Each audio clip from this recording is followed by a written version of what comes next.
বন্ধুরা, তোমাদের সামনে যে এই মাটির হাঁড়িটি আছে, এই হাঁড়িটি দেখে তোমরা ভাবতেই পারো যে এই হাঁড়ির মধ্যে আসলে কি আছে। তো বন্ধুরা, বলে রাখি, এই হাঁড়ির মধ্যে আমার এই ছাদ বাগানে যে গাছগুলি আছে সেই গাছগুলির একটি ভালো মানের লিকুইড সার আছে। যে সারের আপডেটটি কিছুদিন আগে, মোটামুটি 15-20 দিন আগে তোমাদেরকে দেখিয়েছিলাম যে কিভাবে সেই লিকুইড সারটি তৈরি করেছিলাম, এবং সেই সারটি কিন্তু তৈরি হয়ে গেছে। আজকে আমি আমার এই সব গাছে এই সারটি প্রয়োগ করব। আর তোমরা দেখতেই পাচ্ছ যে আমার গাছের কত সুন্দর হেলথ বা গ্রোথ, কত সুন্দর। সম্পূর্ণই কিন্তু এই সমস্ত অর্গানিক লিকুইড সারের প্রয়োগের ফলেই কিন্তু আমার এই সব গাছের এত সুন্দর হেলথ বা গ্রোথ হয়ে আছে। এই গাছগুলিতে আমি নিয়মিত এই লিকুইড সার ব্যবহার করি, তার ফলেই কিন্তু আমার এই গাছগুলি, সে ছোট গাছ হোক বা কিংবা বড় গাছ হোক, গাছ ভরে ফল আসে এবং গাছের স্বাস্থ্য কিন্তু বজায় থাকে। তো বন্ধুরা, এই লিকুইড সারটি কি সেই সম্বন্ধে তোমাদেরকে বলবো, আর কেমন সার তৈরি হয়েছে তাও তোমাদেরকে বলবো আজকে এই ভিডিওর মাধ্যমে। এবং এই সারটি কি পরিমাণে গাছের গোড়ায় প্রয়োগ করতে হয় তা এই ভিডিওর মাধ্যমে তোমাদেরকে আমি দেখিয়ে দেব, এবং এই সার প্রয়োগের ফলে গাছের কি কি উপকার হয় তাও কিন্তু বলে দেব। কারণ কি, সাধারণ যে খোল সার বা সর্ষের খোলে যে পরিমাণ উপকার হয় গাছের, তার চাইতেও কিন্তু এই সারটি আরও উন্নত মানের।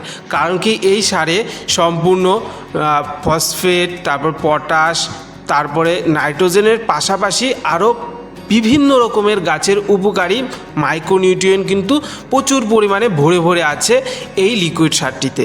আমি এই সারটি তৈরির সময় কিন্তু তার সম্পূর্ণ ডিটেলসে বলেছি।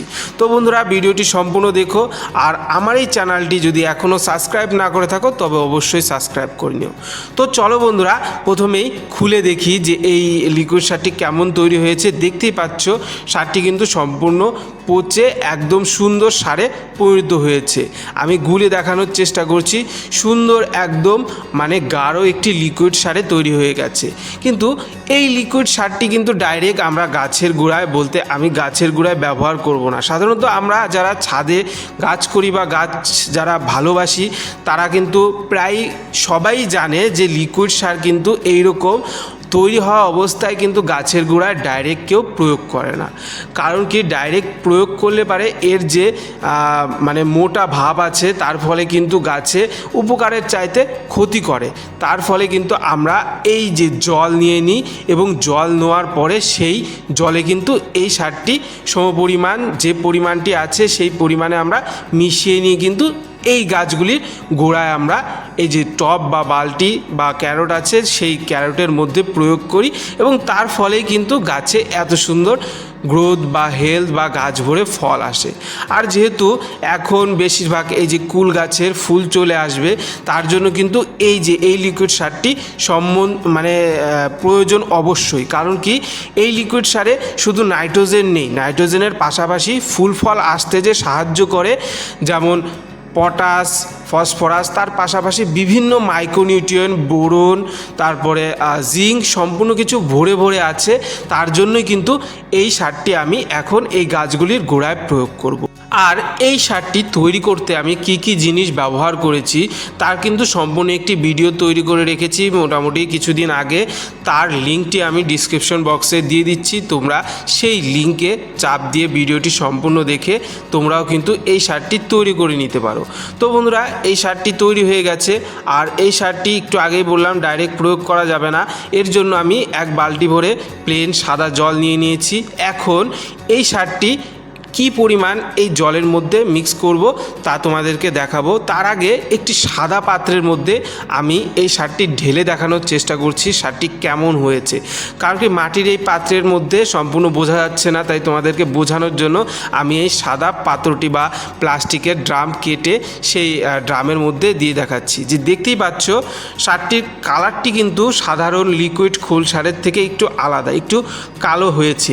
এটি হবার কারণ এই সারের মধ্যে ভার্মি কম্পোস্ট এবং দেখতেই পাচ্ছ কলার খোলস, এছাড়াও বিভিন্ন কিছু আছে, তার জন্য কালারটি একটু হালকা কালো বর্ণের হয়েছে।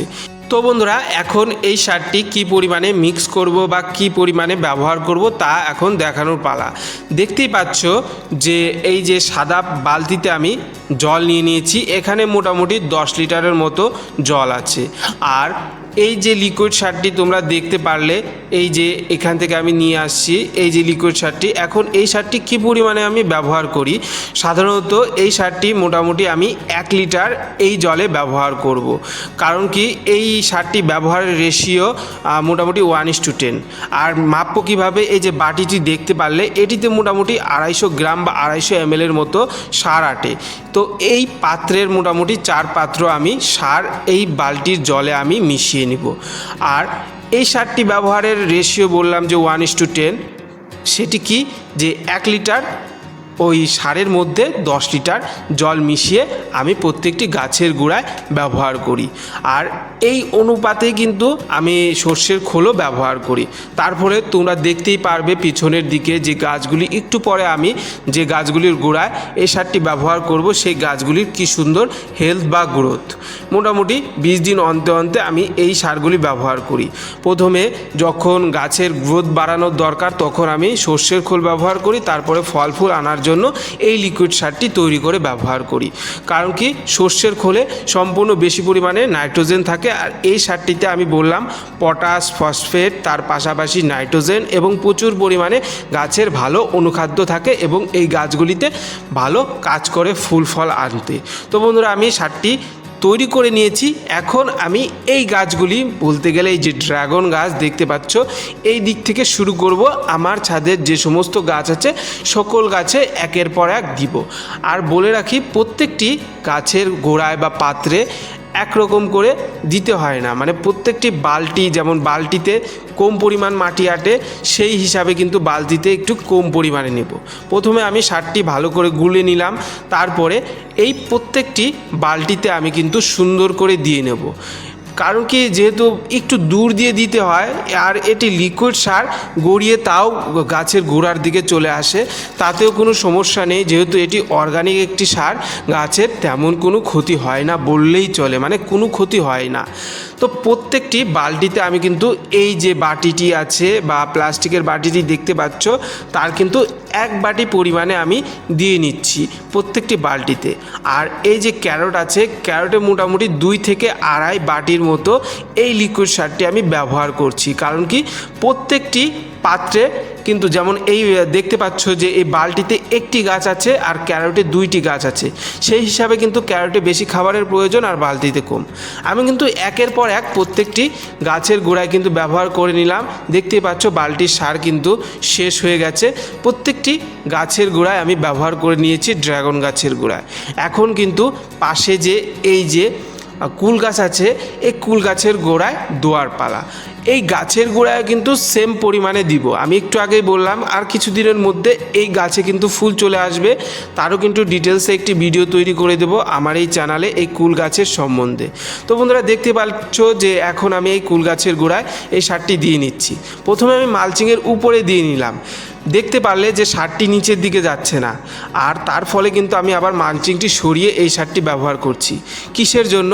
কারণ কি মালচিংয়ের উপরে দিলে এর যে সারে যে বিভিন্ন রকমের যেসব জিনিস আছে, বলতে গেলে ভার্মি কম্পোস্ট, তারপরে কলার খোলস, সেগুলো কিন্তু উপরেই থেকে যাচ্ছে, তার ফলে কিন্তু গাছের উপকার হবে না।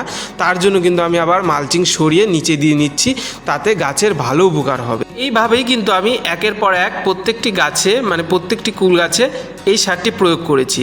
আর একটি কথা বলে রাখি যে এই সারটি কিন্তু একটু গন্ধযুক্ত হয়, কারণ কি এই সারে ভার্মি কম্পোস্ট এবং অন্যান্য জিনিস ব্যবহার করা আছে, তার জন্য একটু গন্ধ হবে, তাতে কোনো সমস্যা নেই বন্ধুরা।